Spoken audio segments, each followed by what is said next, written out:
Je les appelle donc, on va commencer par Stéphane Cazès, le réalisateur du film.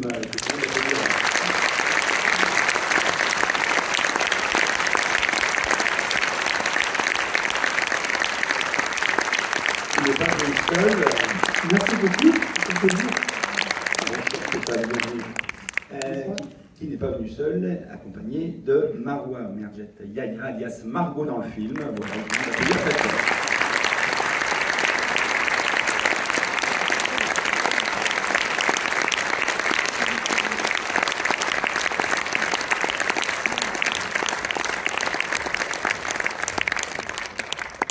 Bonsoir Marwa. Ah.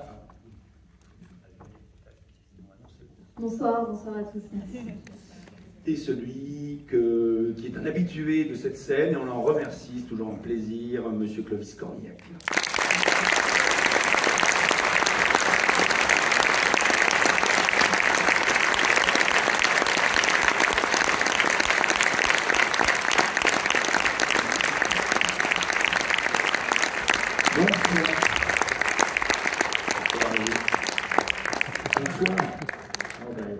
Juste avant que vous commenciez, on voulais, je ne me fais pas prendre la parole, mais quand on voit une salle comme celle-ci, on voulait vous remercier d'être venus si nombreux et d'être curieux et de venir au cinéma et de venir voir un film qui n'est pas encore à l'affiche. Et ben, c'est très touchant. Merci à vous, avant toute chose. Voilà. Merci beaucoup.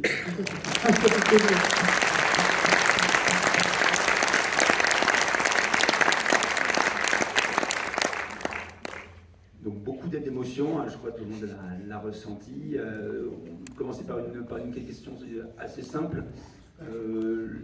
Stéphane, ce film, alors j'ai cru lire, enfin j'ai pas cru lire, j'ai lu que vous aviez envie de parler d'écologie, que vous aviez envie de filmer les montagnes, que vous aviez envie de faire jouer des adolescents, de montrer leur force de persuasion. Et donc, est-ce que vous pouvez nous en dire un peu plus de ce projet ? Oui, bah, c'est un peu ça. Donc, j'ai eu l'idée du film il y a 4 ans à peu près. J'avais envie de faire un film sur le métier d'enseignant. Et ce qui me tenait beaucoup à cœur, j'avais une famille d'enseignants, j'ai une histoire personnelle vis-à-vis de ça. Et j'avais envie de parler d'écologie et de manière positive. J'avais envie de filmer des glaciers. Quand j'ai découvert ces paysages extraordinaires qu'on voit dans le film de glaciers, des paysages qu'on a en France, chez nous, je voulais les filmer. Je voulais rappeler à tout le monde qu'on a ces paysages-là. Surtout, moi, quand j'ai grandi, j'en avais pas conscience, j'ai grandi en ville. Et je trouve ça important de ne pas être trop déconnecté de la nature, ce qui a été mon cas pendant longtemps, et je travaille pour me reconnecter à cette nature. Et voilà, donc j'avais envie de ça, et puis j'avais envie de faire un film aussi positif, aller vers la comédie, et voilà. Vous avez été comme Greta Thunberg, tout. C'était assez étonnant parce que quand on a commencé à écrire le scénario avec Isabelle Fontaine, la co-scénariste, c'était au même moment. C'est qu'on a eu l'idée du film, j'ai proposé à Isabelle parce que c'est une amie scénariste qui rêvait de faire un film avec des ados, je pensais que c'était pour elle. Et on a commencé à écrire, et 2 mois après, il y a Greta Thunberg qui est arrivée. Et pendant toute l'écriture, on a rencontré aussi des jeunes aussi qui militaient pour le climat. Voilà. Très bien. Et alors, vous, Marwa, vous n'avez pas un casting, je présume, mais est-ce que dans ce film, il y a quelque chose est-ce que vous avez été peut-être un peu plus contente de jouer encore, parce que c'était peut-être un sujet qui vous touche aussi, personnellement? Alors, totalement. Moi, Margot, je m'identifie beaucoup à son personnage. Pas parce que je rêve ou je parle trop, mais dans le sens où, voilà, c'est une élève de CEPA. Et moi, j'ai toujours eu des difficultés scolaires et je me suis toujours sentie différente et nulle par rapport aux autres. Et le fait d'avoir interprété ce rôle, et d'ailleurs on m'a même proposé la CEPA, ça m'a vraiment touchée. Et d'autant plus que derrière tout ça, il y a aussi le message de croire en ses rêves. Et moi, en jouant dans ce film, j'ai réalisé mon rêve, j'ai été jouée dans un film. Donc forcément, il y avait tout pour que je sois touchée par le rôle en fait. Donc c'est votre premier rôle. Oui, premier rôle. Bravo.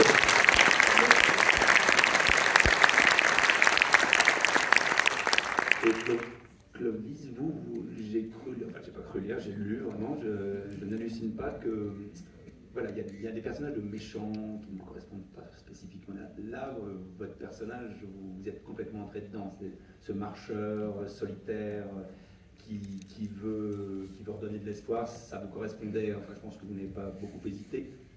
Non, alors, dans ce que vous dites, il y a plein de choses. Oui, il y a plein de choses. Ouais. Non, pas du tout, bah, vous avez raison.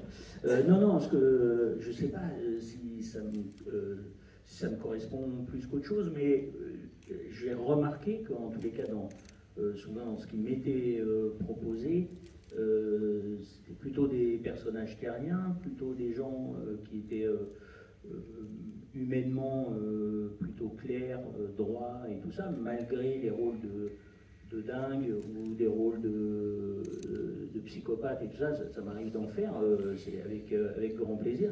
J'ai l'impression que c'est très éloigné de moi, mais donc c'est un plaisir d'y aller. Mais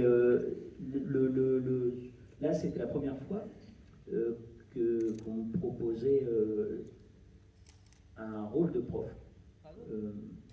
je crois. Non, mais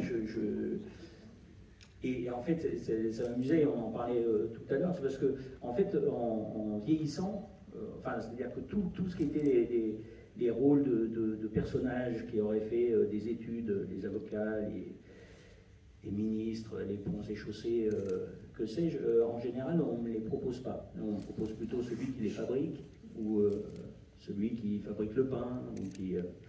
Et prof, ça faisait partie des rôles qu'on ne me proposait pas. Et c'est une des joies de vieillir, c'est que je pense le fait d'être un peu grisonnant et tout ça, on commence à se dire, bah, ça se trouve, il pourrait être prof. Donc, pour un gars qui a arrêté en 3e, c'est hyper flatteur. Enfin, on se dit que ce métier nous emmène dans plein d'endroits. Blague à part, ce qui était extrêmement touchant dans déjà l'écriture du scénario, le scénario, quand je l'ai lu, je n'avais pas lu cette histoire. Donc ça, je trouve que le cinéma aussi, on se doit d'essayer d'apporter des histoires pour que, voilà, quand on est public, moi avant d'être acteur, je suis comme vous, je suis plutôt public, j'ai envie d'aller voir des choses qui me surprennent, qui m'étonnent, qui m'intéressent, voilà, et je trouvais que cette histoire était extrêmement originale, intelligente. Et après, quand j'ai rencontré Stéphane, qui réalise, j'ai rencontré un gars, pareil, extrêmement investi, extrêmement sincère dans son propos, très proche des thématiques qu'on évoquait, c'est-à-dire effectivement, qu'est-ce que c'est que l'éducation, comment on fait finalement avec les gamins, qu'est-ce que c'est des gamins qui sont en difficulté, est-ce que c'est pour autant des gens qu'il faut mettre en marge et les bannir d'une certaine manière, et qu'est-ce que c'est que l'écologie, et qu'est-ce qu'on peut faire. Quand on dit écologie, c'est très large. De temps en temps, il y a plein de gens qui peuvent être saoulés avec l'idée de se dire « Ah là là, un truc sur l'écologie ». L'écologie, c'est rien de plus que vivre sur Terre ensemble. Et donc d'être tout de suite comme ça dans une histoire qui n'est pas une sorte de démarche de dire voilà, ce que vous faites c'est mal, c'est plus de se dire tiens, il y a des trucs à faire, et quand on le fait, et qu'il y a cet esprit humain comme ça, d'être ensemble, et d'avoir cette énergie-là, ben, ce gars-là, il l'a. Et en plus, il fait ça sans être en colère, en criant sur les gens, mais il fait ça avec le sourire, avec l'empathie, avec l'amour des gens qui l'entourent. Donc on ne peut pas dire non. Je suis sûr que vous êtes en train de le regarder et de vous dire ah ouais, c'est vrai, en fait, voilà un gars qu'on suivrait, quoi. Donc il se présente aux prochaines élections. Non mais voilà pourquoi je suis parti sur cette aventure avec grand bonheur. Et puis alors après, la rencontre évidemment avec toute cette bande, c'est absolument, c'est d'une fraîcheur formidable, et en même temps c'est quand même au travail. Donc c'était une très belle expérience, et je suis très heureux de me dire que ce film, il semblerait vous ait en tout cas touché, ou alors vos applaudissements sont vraiment malsains. Il y avait quelque chose, voilà, le film a été fabriqué comme je pense vous l'avez reçu, donc c'est chouette. D'ailleurs, on va demander au public de nous expliquer pourquoi avez-vous applaudi. Donc voilà, il y a sûrement des questions qui vont arriver, parce que je pense que le film en soulève beaucoup. Voilà, cher monsieur, pardon. Puisqu'il faut lancer, il faut lancer. J'ai envie de dire, c'est pas ce que je vais dire, mais voilà. Alors merci pour le côté écologiste et l'envie de se battre pour la planète et surtout l'envie de donner aux jeunes cette envie. Parce que les vieux monsieur comme moi peuvent décider des choses. Maintenant, effectivement, c'est les jeunes qui vont hériter de ce qu'on va décider. Pour la demoiselle, j'ai envie de dire, si un jour vous êtes senti nul dans votre vie, les seules personnes qui sont nulles, ce sont ceux qui font les choses avec super spécialité et qui, comme le montre le film, ne vont pas jusqu'au bout de leur rêve. Une petite parenthèse pour M. Cornillac. Juste merci pour la couleur de la sandy. Je n'ai pas pu vous le dire, je vous le dis aujourd'hui. Merci beaucoup. J'espère que ça ne fera pas fondre les glaciers.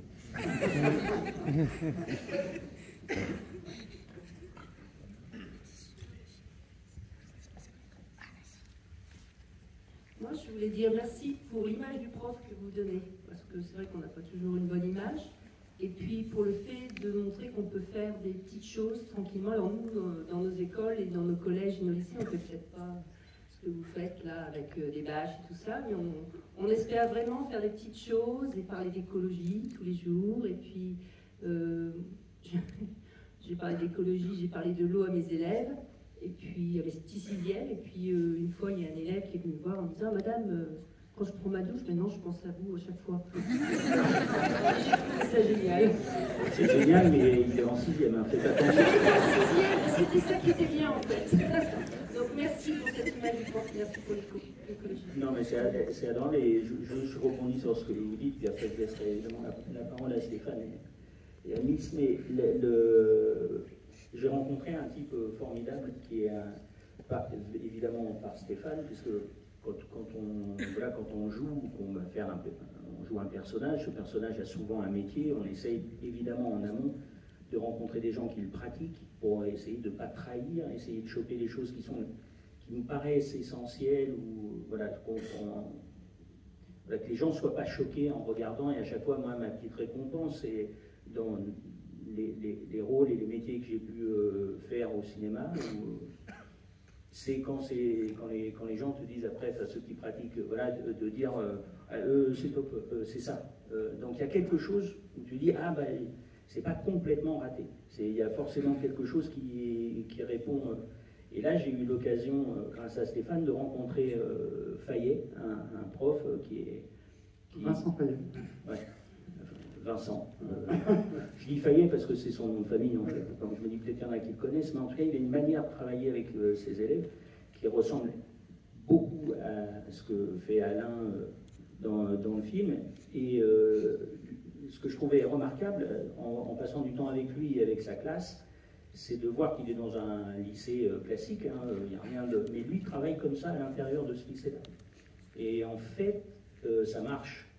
C'est-à-dire que les élèves ont une forme d'autonomie, d'un travail, ils ne sont pas en retard, ils passent exactement, ils font ce qu'ils doivent faire dans l'année, enfin, vous connaissez ça mieux que moi, mais ils ont les programmes, ils ont tout ça, et puis bah, lui il met les tables comme ça, ils bossent à 2, à 3, ils ont chacun, il n'y a pas, ils sont pas comme ça face, lui refuse, enfin, a été fatigué de cette position comme ça professorale, de se mettre devant des élèves en disant voilà, regardez-moi, je vais vous dire ce qui est vrai, ce qui n'est pas vrai et comment il faut faire. Et du coup, il a créé cette forme de dynamique, on peut dire qu'il pas, et puis il ne se la pète pas, hein, il ne dit pas ce que je fais c'est génial, il dit ça marche. Et dans cette énergie-là, je trouvais ça très chouette parce qu'il ne donne pas de leçons, il ne dit pas à tout le monde faites comme moi ou tout ça, mais c'est comme des brèches que vous dites, vous travaillez sur des choses avec vos élèves, et ça c'est votre monde, c'est votre endroit, mais c'est vrai que je crois qu'il y a de l'espace pour aller tenter des choses à l'intérieur même d'un système qui de temps en temps un peu figé, quoi. Donc n'ayez pas peur, et bravo pour faire rêver les gamins sous la douche. J'en profite pour dire aussi que donc, ce film c'est évidemment pour moi un hommage au métier d'enseignant. Donc le personnage a été inspiré beaucoup d'Alain Fayet et d'autres aussi que j'ai rencontrés à l'écriture. Et moi-même, je ne suis pas enseignant, mais j'ai rencontré beaucoup d'élèves pendant des années pour intervenir dans des collèges et des lycées pour faire des films, dans des films centaines. Donc j'ai l'habitude aussi, j'ai rencontré des élèves de CEPA, entre autres. Enfin, voilà. Et j'en profite pour dire que ce film se prête, je pense, très bien en projection scolaire pour parler des glaciers, du cycle de l'eau, du climat, et qu'on a fait un grand dossier pédagogique et que si jamais il y a des enseignants qui veulent faire des projections scolaires, alors je ne peux pas passer partout pour rencontrer tous les élèves, mais faire des visios, c'est très possible. Je pourrais me rendre tout le temps dispo pour une visio ou voir de temps en temps me déplacer, rencontrer des classes, s'il y en a plusieurs. N'hésitez pas en tout cas à proposer ce film aux élèves parce qu'il y a déjà eu des projections scolaires et en général ça suscite plein de questions et ça marche bien comme outil pédagogique, je pense.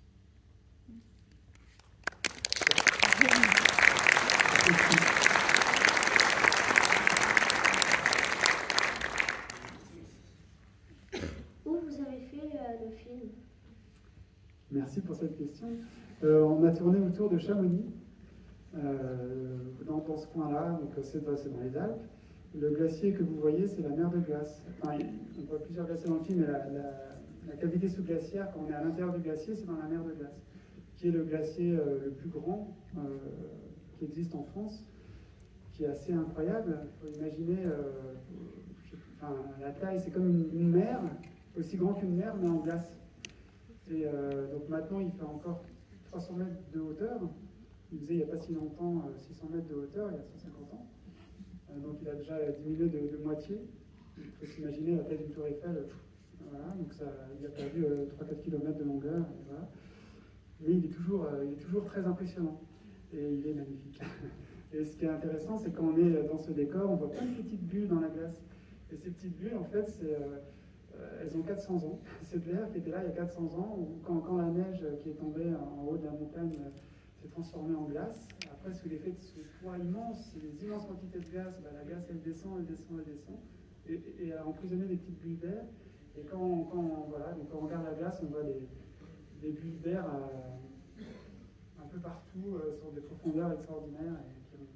Voilà, donc il y a quelque chose avec les glaciers qui nous dépasse, on est hors du temps, c'est immense, c'est beau, et c'est important de les protéger parce que c'est magnifique, mais c'est aussi des réserves d'eau douce très importantes. Donc si on perd cette eau douce, il y aura moins de rivières, il y aura moins de ruisseaux, il y aura les débits des fleuves qui vont baisser. Il y a beaucoup de fleuves qui prennent leur source dans les Alpes. Donc voilà, il y aura des conséquences compliquées à gérer par la suite. Et voilà, c'est pour ça que les glaciers, c'est une manière de rendre visible l'invisible, c'est une manière de rendre visible le réchauffement climatique, qui est quelque chose de lent, on ne peut pas toucher. Mais quand on voit la fonte des glaciers, qui est énorme, là, on ne peut pas nier le phénomène, il est là. Et c'est une manière de... Voilà, j'aime bien dire que les glaciers nous parlent, parce que c'est une manière de nous informer de ce qui se passe à l'échelle de la planète.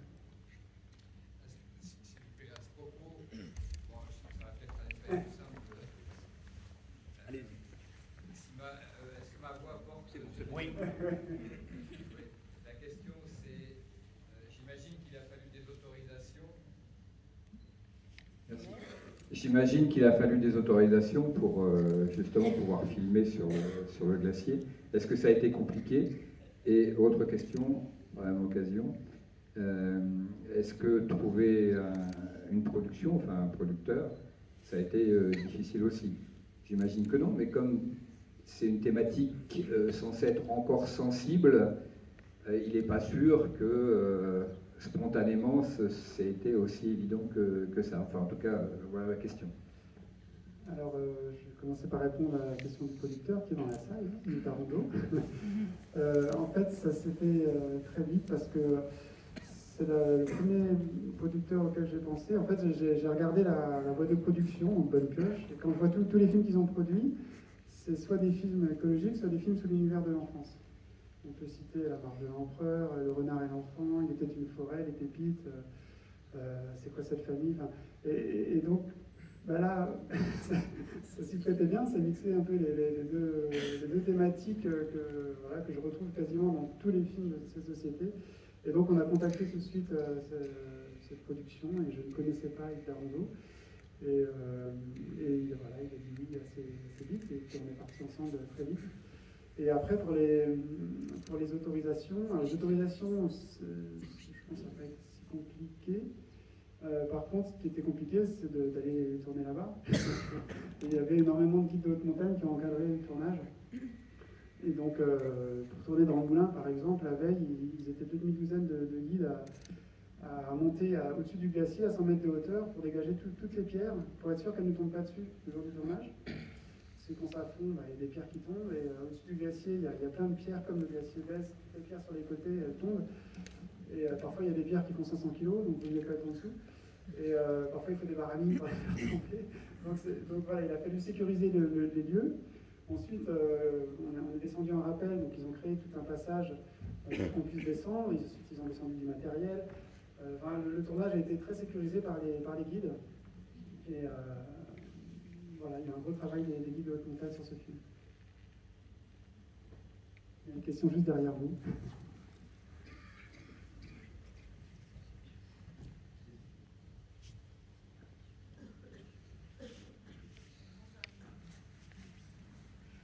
Oui, bonsoir, merci pour ce super film. Je voulais vous demander si vous vous êtes inspiré, alors sans doute pas de cette expérience, mais est-ce que dans les établissements scolaires et tout de la montagne, il y a des expériences comme ça qui sont faites, d'autres?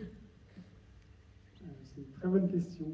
Il y a plein d'expériences qui existent. Alors, c'est sûr qu'avec ce film, j'ai envie d'encourager tout le monde à faire des projets pédagogiques sur la nature de manière générale. Je trouve ça très important pour les élèves, pour se reconnecter justement à cette nature, mais pas forcément les glaciers, mais tout, la mer, la forêt, les animaux. Et je trouve ça très important. Et il y a une association qui s'appelle le réseau FREN sur tout le territoire français qui fait un peu référence sur l'éducation à l'environnement. Et le directeur, je l'ai vu il n'y a pas très longtemps, il m'expliquait que malgré le fait que dans l'air du temps, tous les discours, il y a beaucoup de choses positives qui se font, mais l'éducation à l'environnement stagne, voire dans certaines régions recule. Parce que d'une part, il y a beaucoup d'associations qui perdent leurs subventions, qui travaillent dans les milieux naturels, et donc pour faire des liens avec les enseignants, les projets pédagogiques, et il faut qu'eux puissent vivre. Et il y a aussi beaucoup de contraintes pour les enseignants qui portent ces projets-là, des contraintes administratives, des contraintes de zéro risque. Par exemple, il y a des refuges, il y a des académies où ils interdisent de dormir en refuge pour les élèves.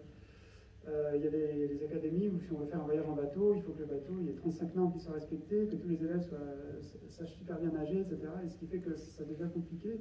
Et pour les enseignants, déjà c'est du travail en plus, c'est pas payé évidemment. Donc et si en plus il y a des contraintes en permanence, et puis il faut trouver toujours de l'argent, donc il faut vraiment être sacrément motivé.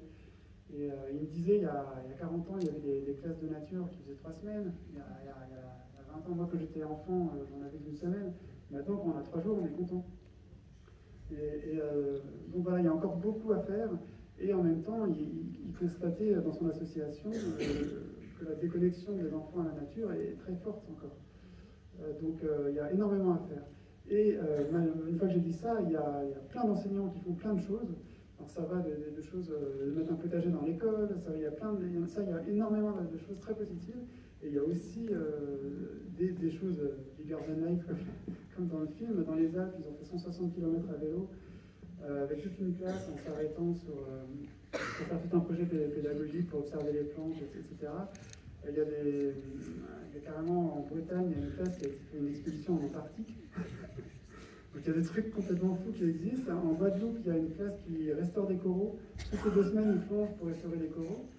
Donc il y a aussi des enseignants comme Alain qui se lancent dans des projets complètement fous, pas tout seul, mais avec des animateurs nature, je ne sais pas comment on peut les appeler. Et en général, c'est extraordinaire. Les retours des enseignants, des élèves, tout le monde est super heureux. Voilà. Est-ce que vous avez pu laisser les bâches du coup? Alors, c'est une bonne question. On ne les a pas laissées à cet endroit-là parce que c'est un endroit idéal pour filmer, parce qu'on a pu monter avec des monte-charges toute l'équipe, tout le matériel. Donc c'était pas forcément l'endroit idéal pour bâcher. Par contre, elles ont toutes été recyclées. Et d'ailleurs, j'en profite pour dire qu'on a essayé de faire un tournage, un éco-tournage, comme on dit, Donc on a fait attention à tous les niveaux pour être le plus cohérent possible avec le film. Donc la cantine était bio, zéro déchet, toute la déco était recyclée, les lampes étaient basse consommation, le maquillage bio, les costumes locaux. On a essayé et puis à la fin, on a quand même fait un bilan carbone et on a quand même fait une compensation carbone de ce qu'on n'a pas pu éviter. Donc on a essayé de se mettre dans cette démarche et c'était très important, je pense, pour toute l'équipe et pour nous d'être cohérents et de se dire qu'on a une époque où il faut passer à l'action maintenant. Constat, on le connaît. Et donc il faut tous qu'on se mette dans cette démarche sur les tournages, à l'école, dans partout, quoi.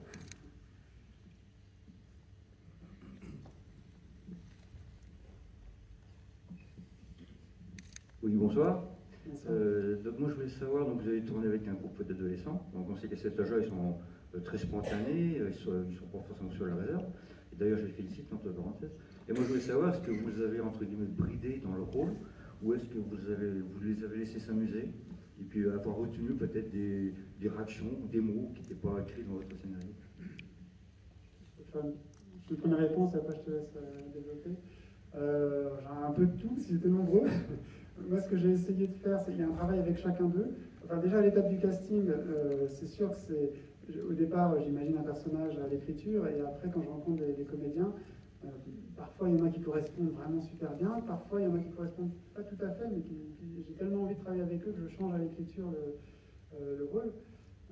Donc, il y a eu une période d'adaptation. Une fois que le casting a été fait, on a retravaillé le scénario. Après, il y a un travail avec chacun d'eux où j'essaye aussi de comprendre qu'est-ce qui leur parle dans ce film, qu'est-ce qui leur plaît, et est-ce qu'ils ont des besoins de s'exprimer, eux, à travers ce rôle, qui ne serait pas dans le scénario. Et si jamais ils ressentent un besoin de s'exprimer dans une scène, c'est parfait, et je vais essayer de tout faire pour les aider à l'exprimer. Si jamais je sens, ils me disent qu'il y a un truc qui va sortir et que là, ils ne peuvent pas le sortir, j'essaye en discutant avec eux de modifier encore le scénario pour que ça soit possible, sachant que la trajectoire commune de tous ces élèves, c'est qu'ils vont tous prendre confiance en eux, ils vont tous s'émanciper. Et après, sur le tournage, j'essayais beaucoup d'avoir une cohésion de groupe. Parce que forcément, au début, pour la plupart, c'était une première fois. Et donc, ils étaient concentrés sur leur texte, sur leur rôle, ils étaient un peu stressés. Et en fait, il fallait juste qu'ils oublient tout ça et qu'ils jouent ensemble. Et que quand ils jouent, ils ne soient pas concentrés sur leur texte, mais sur ce que dit la personne qui lui parle. Voilà. Et donc j'étais beaucoup focalisé sur ça, et une fois qu'ils jouaient ensemble, là il y avait des moments complètement magiques d'harmonie collective, voilà, qui étaient géniales, et c'est de ces moments-là que j'essayais de chercher et qui m'ont fait plein de fois. Oui, Stéphane, en fait, il nous a laissé une grande liberté dans le scénario, c'est-à-dire qu'on n'était pas obligé d'apprendre par cœur, au contraire, on pouvait dire à nos mots. Moi, j'ai beaucoup improvisé et ça, c'était cool, parce que du coup, ça me permet de me lâcher. Et aussi, ce qu'il faut savoir, c'est qu'il nous demandait notre avis, donc il était vraiment à notre écoute, en fait, et ça, j'ai trouvé ça vraiment, vraiment bien. Ouais. Et aussi, ce qui était très important pour que ces élèves jouent bien, c'était qu'ils aient un comédien face à eux qui les aide. Et voilà, et quand j'ai choisi Clovis, je savais aussi que Clovis était généreux, qu'il leur ferait la réplique quand il n'est pas dans le cadre, qu'il n'est pas, pas crier, il n'est pas colérique, à faire flipper tous les élèves, tous les comédiens qui sont face à lui, qu'il apporte une énergie positive sur les tournages. Et voilà, ça s'est complètement confirmé. Donc s'ils sont aussi bons, c'est clairement aussi grâce à Clovis, voilà. Et Claudia aussi, qui a aussi beaucoup apporté. Ouais.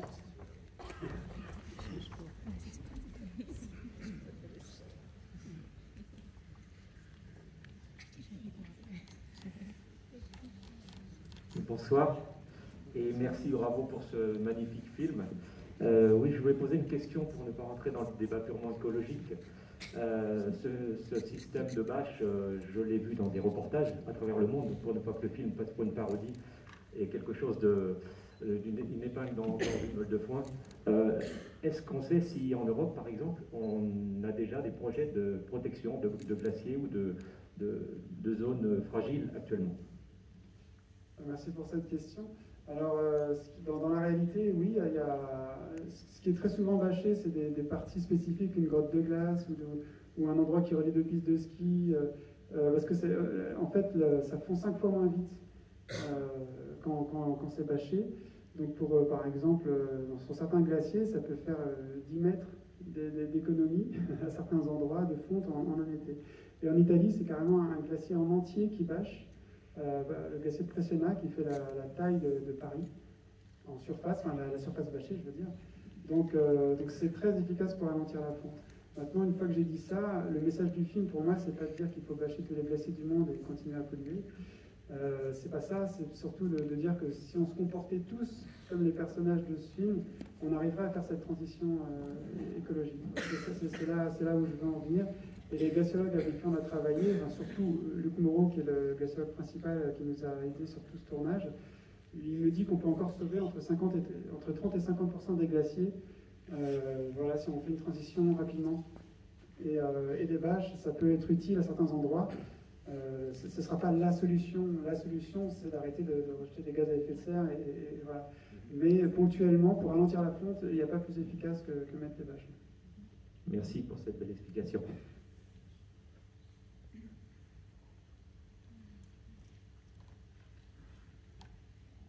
J'en profite pour dire un petit truc sur les bâches. Pour bien comprendre, c'est le système de l'albédo, donc c'est les rayons de soleil qui rebondissent sur la couleur blanche. Et ce que j'ai compris, moi, en discutant avec ce glaciologue, c'est qu'il y a un impact des glaciers dont on ne parle pas souvent. On parle du fait que c'est des réserves d'eau douce et tout ça, mais ça stabilise aussi le climat, parce qu'il y a 10% de la surface de la planète qui est blanche. Et donc, c'est les rayons de soleil qui rebondissent sur cette surface, et donc ça réchauffe très peu la Terre. Et plus cette surface diminue, et notamment la taille de la banquise, qui est immense, qui est plus grande que l'Europe en superficie, plus cette taille de couleur blanche diminue, et plus la planète se réchauffe, et plus elle se réchauffe, plus cette couleur blanche diminue, enfin les glaciers fondent. Et donc il y a un effet d'emballement qui a pour impact final de rehausser le niveau des océans.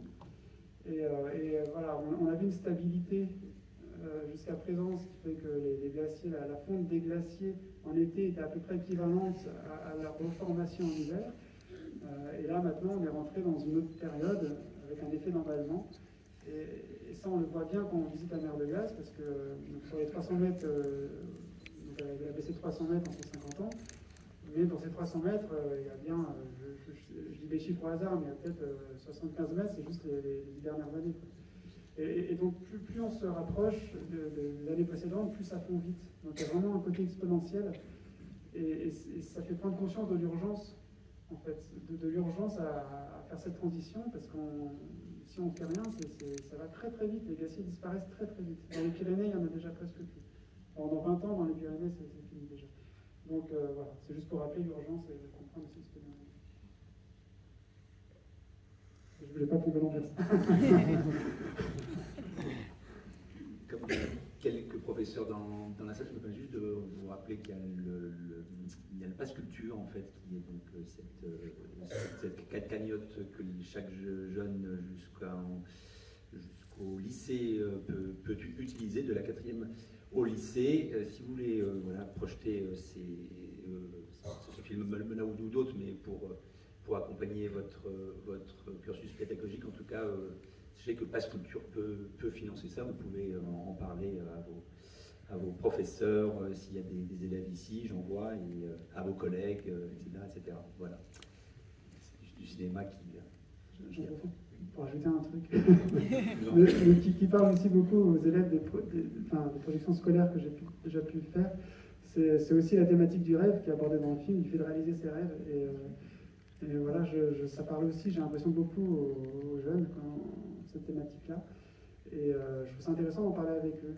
Et du fait que, en tout cas pour moi, ce qui est important, c'est d'avoir un rêve et d'essayer de le réaliser.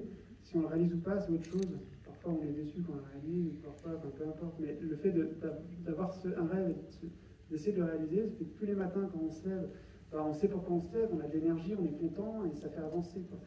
Et donc d'essayer de questionner chaque élève sur qu'est-ce qui ferait que tous les matins tu te lèverais et tu auras envie d'aller à l'école, de faire ça, de faire ci. Et donc il y avait beaucoup de réactions des élèves là-dessus, sur ce thème du rêve aussi, qui peut être aussi abordé avec les élèves à travers ce film. Merci beaucoup.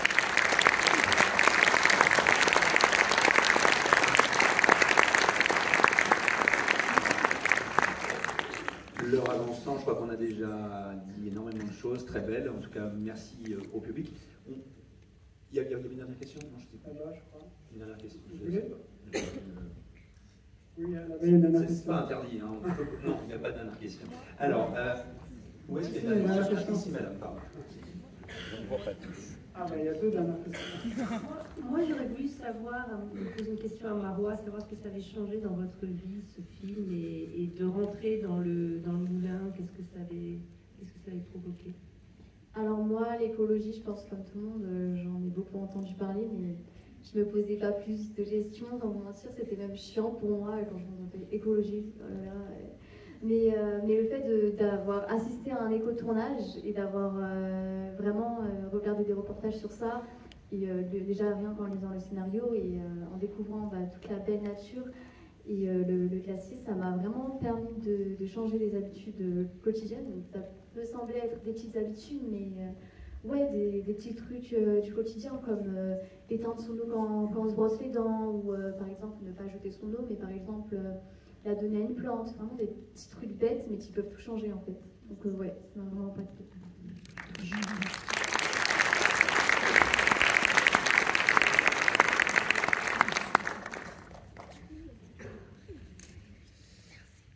y avait une jeune fille qui posait une question. J'arrive.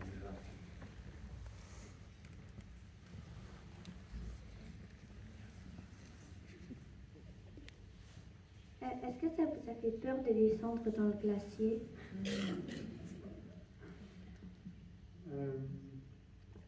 Oui, un petit peu, on peut dire. Moi j'avais surtout peur qu'il n'y ait pas d'accident sur le tournage. Ça me faisait un peu peur. Mais il n'y en a pas eu, donc j'étais soulagé à la fin du tournage. Je me suis dit, on a réussi à faire ce film, il n'y a pas eu d'accident. Donc c'est vrai que j'avais un peu peur de ça, parce que c'est quand même des endroits un peu dangereux. Après, c'est surtout Clovis qui est descendu en rappel. Et Marois, tu peux répondre aussi. Moi, au départ, je me disais, ouais, trop bien, je vais aller dans un glacier et tout, ça va être trop bien. Après, j'ai pas assumé, je me tenais à tout le monde, j'avais peur de tomber parce que ça glissait. En plus, c'était mouillé et il pleuvait un petit peu, donc j'avais trop froid. Mais ça reste un souvenir trop bien parce que le glacier, vraiment à l'intérieur, c'est incroyable de se dire que tu es dans une grotte de glace. Et malgré le fait que j'ai eu un peu peur sur le coup, ça me rappelle un bon souvenir et je rigole en y repensant justement. Non, alors pour le coup, il y a des tournages qui sont des tournages dangereux. Celui-ci ne l'était pas. Y a pas. Vous avez vu, c'est pas un tournage où on a des cascades, où on se tape dessus et tout ça, donc c'était plutôt... On était quand même descendu en rappel sur oui, mais ce que je veux dire, c'est que voilà, on est, comme il disait, il y a des guides, il y a tout ça, c'est-à-dire que c'est plutôt un cadeau que quelque chose qui a à voir avec le danger pur. L'angoisse que lui pouvait avoir, oui, c'est qu'il avait tous les gamins sous sa responsabilité, et te dire que quand il commence à faire les dingos, s'il y en a un qui se casse une patte, t'as pas peur d'en perdre un. Hein, l'angoisse, elle n'était pas de se dire bon, on en a perdu un, on va en prendre un autre. C'était juste de dire qu'il y en a un qui se pète une cheville, parce que tu les vois, au début ils sont là, et puis au bout d'une heure et demie, 2 heures sous la glace et tout, voilà. Et donc dans ce moment-là, lui, comme c'est son film et qu'il est responsable et que lui, il flippait. Et je comprends, parce que quand on fabrique un film, on se sent responsable de tout le monde. Et donc, voilà, mais ils ont été cool quand même, parce que les guides, dans ces cas-là, dans n'importe quel type de situation un peu, il faut faire gaffe, quand tu as des professionnels autour, en général, les guides et tout ça, ils rigolent pas beaucoup avec ça. Donc les gamins comprennent assez vite que ça les fait pas rire, quoi. Donc ils étaient hyper sympas, les guides, mais il y avait non, tu marches pas là. D'accord, je crois que j'ai compris, c'est non, là, ici. Donc c'était plutôt sympathique et une aventure pour eux, pour nous et tout ça qui était voilà, chouette et pas flippante en termes de gros dangers. Alors moi je voulais juste vous dire merci tout simplement aussi pour ce très beau film. Moi ce que j'en retiens surtout c'est la positivité du film. Par ces temps qui courent, avec autant de sinistroses, on nous annonce la fin du monde dans les médias presque chaque jour. Ça fait énormément de bien et c'est vrai que ça dégage vraiment une positive attitude qui fait énormément de bien, et je maintiens effectivement qu'il faut passer ce film dans les écoles parce que ça laisse vraiment un message. Je trouve que ça tire vers le haut le professeur, ça tire vers le haut aussi les élèves, comme quoi rien n'est perdu, et effectivement d'avoir ce challenge de se dire pourquoi je me lève et d'avoir un objectif et surtout avoir une confiance en soi. C'est vrai que ce film dégage tout ça, et encore merci. Et puis Clovis Cornillac, bien sûr, voilà. Fidèle à lui-même, à sa générosité aussi dans le film, il n'y a rien à dire, quoi. Ça fait partie de nos acteurs fétiches français et qui est fidèle à sa réputation et à son jeu d'acteur, ainsi que tous les jeunes élèves d'ailleurs, qui sont vraiment très sympas. Voilà. Alors, vous avez beaucoup.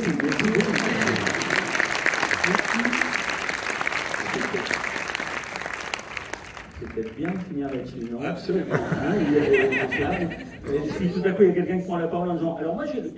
Non, juste. Non, mais merci beaucoup.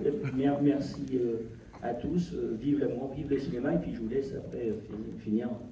Alors, si on termine là, comme vous êtes déjà venus, une petite tradition. Ici, on a notre partenaire Sébastien Papillon qui est le meilleur, je ne sais pas s'il y a d'autres chocolatiers qui sont dans la salle, mais en tout cas qui est donc voilà, qui est un grand chocolatier de la ville et qui a pour habitude donc d'offrir, je vous rapporterai vos paquets, là, des chocolats aux couleurs du film. Donc voilà, vous pourrez regarder ça tout à l'heure plus posément. Un immense merci. Et en plus, tu vas te régaler parce que c'est vraiment très bon. Vous connaissez, vous ne connaissez pas. On a aussi un petit bouquet, je suis désolé. Peut-être quelqu'un pour m'aider. Pour une jeune fille. Et en dernier lieu, bon, moi c'est une chambre d'hôtel. Et on a aussi un nouveau partenaire, qui s'appelle Les Frangins, qui a préparé un petit kit de survie de spécialité orléanaise. Donc voilà, nous le remettons. Et vous êtes content de nous voir avec plein de cadeaux? C'est juste frustrant, quoi. Merci beaucoup, c'est adorable. Merci aux Frangins, merci à Monsieur Papillon. Et voilà, bonne soirée à tous. On les applaudit encore très fort. Merci d'avoir été